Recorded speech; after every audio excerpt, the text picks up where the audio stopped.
Déballage du HTC Desire A. Donc déjà au niveau du packaging, la boîte est très large mais extra plate, ça change des boîtes des autres constructeurs.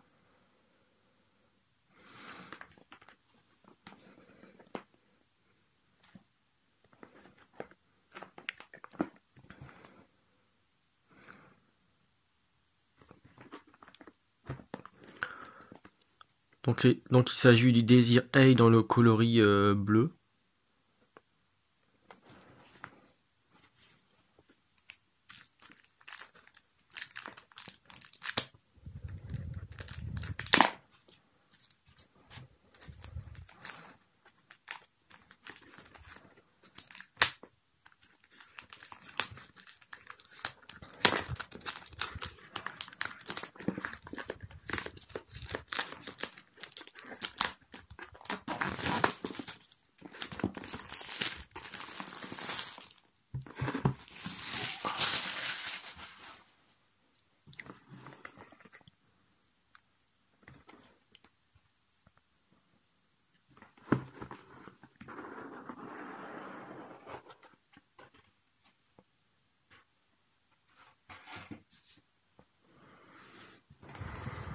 Donc contenu,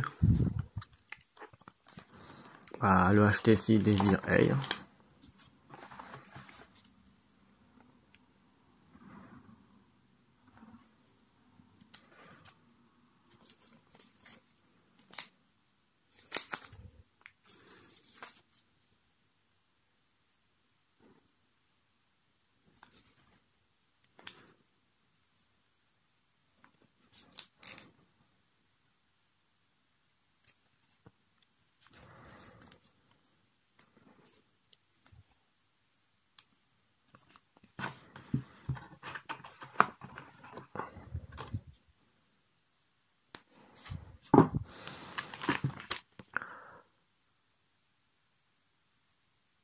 Donc petit livret d'informations sur comment installer la nano SIM et la carte micro SD.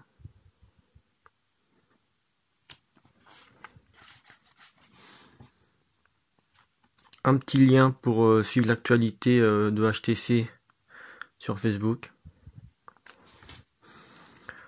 La déclaration, un petit feuillet pour la garantie. Et le guide de sécurité et de réglementation.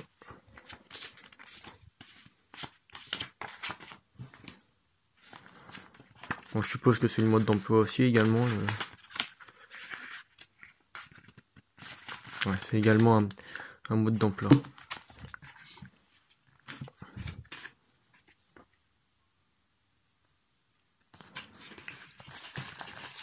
Donc nous avons l'adaptateur secteur,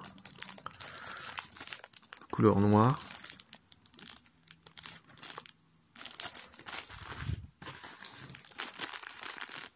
Les écouteurs.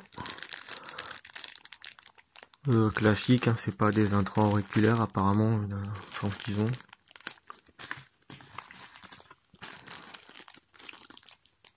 Et le câble USB, micro USB.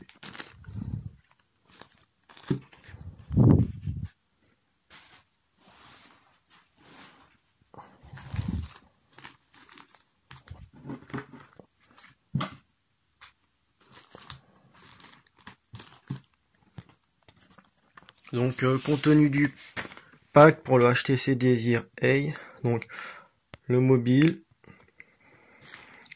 l'adaptateur secteur, le câble de chargement USB, les écouteurs non intra-auriculaires et les différents feuillets d'information et de mode d'emploi.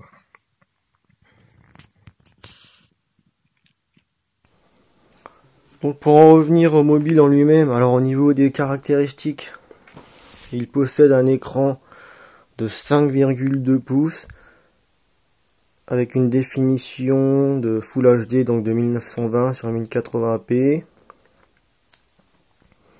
Au niveau processeur, il est équipé d'un Qualcomm Snapdragon 801 quadricœur cadencé à 2,3 GHz. Il est épaulé avec 2 Go de RAM. Au niveau de la SIM, c'est de type nano SIM. Il possède une mémoire interne de 16 Go, extensible par port micro SD avec jusqu'à 128 Go pour la micro SD. Au niveau batterie, on retrouve une batterie de 2400 mAh type Lion polymère. Au niveau de l'OS, il est équipé de la version d'Android 4.4.2 KitKat.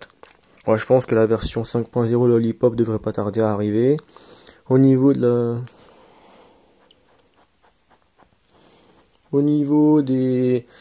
des appareils photo, le HTC Desire A qui est spécialement fait pour les selfies, est donc équipé de 2 APN identiques.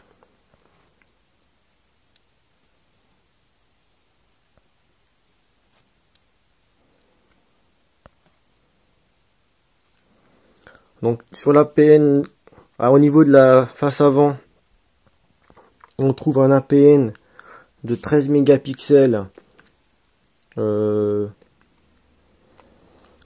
un capteur BSI f2.2, objectif de 22 mm avec son double flash LED. Donc ici, là ça doit être le capteur de proximité et le capteur de luminosité.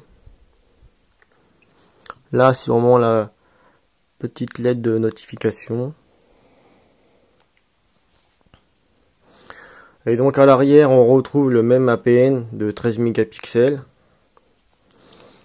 avec son double flash LED, mais qui lui donc possède aussi un capteur BSI avec f2.0 et un objectif de 28 mm.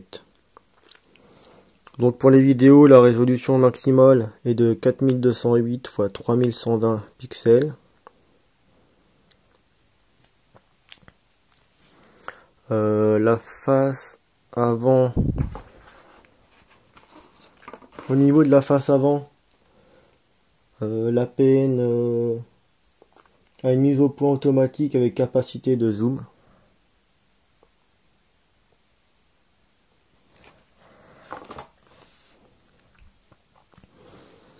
Les haut-parleurs sont censés être en façade,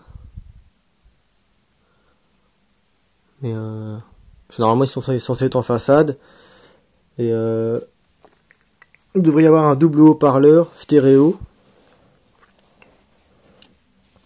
et 3 micros pour les appels téléphoniques. Il y en a un là, un là.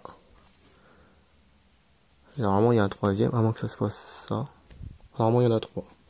Au niveau des dimensions, alors il fait 151,7 mm en longueur, 73,8 mm en largeur pour 8,5 mm en épaisseur. Donc étant donné que la coque est monobloc, donc la batterie de 2400 mAh n'est pas amovible, ce qui signifie également que les ports micro SD et micro SIM ne sont pas accessibles en enlevant le cache. Donc ils doivent être disposés sûrement ici, puisqu'il y a la présence de 2 racks.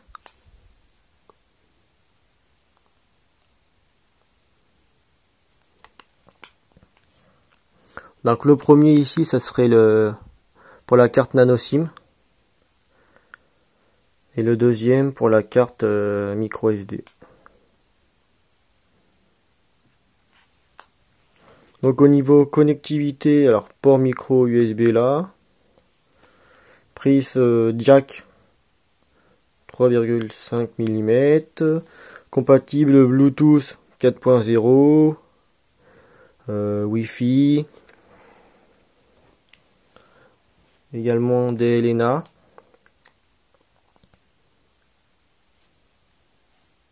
et également NFC. Et au niveau pour les APN, il dispose d'un bouton dédié. Donc je suppose que c'est celui-là. Donc voilà, on a fait le tour.